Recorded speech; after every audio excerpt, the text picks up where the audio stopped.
Inclusive leadership tip number 1. Before you start down a journey of trying to figure out how inclusive you are or aren't, remember that we have a bias to see ourselves more positively or more negatively depending on our internal script than we actually are. So for a bit of a reality check, here's the first tip. Stop what you're doing, look around you.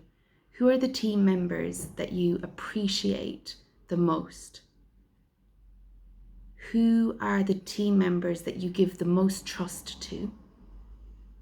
And who are the team members that you tend to micromanage or oversee or doubt? Now, before you start saying it's all based on personality, yes, there may be behaviours and personality that reinforce what you're thinking. But the trick is with our cognitive bias, we look for proof for it to be true. So if you're looking around and you're seeing that there are certain traits in team members that you appreciate more than other traits, then you naturally have an exclusionary point of view because you value these as more valuable than these, and you reward these behaviours.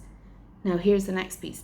Are those behaviours the kinds of behaviours that promote more inclusivity, or are those the kinds of behaviours that include certain types of people? So that's what you're trying to look out for in this first tip, is the people I rely on and I trust compared to the people that I mistrust or micromanage. And just park personalities for a second.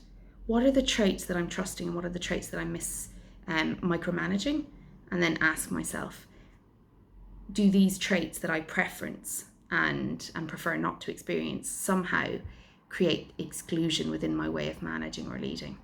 And that's the first tip, to ask yourself that question and be vigorous with your investigation.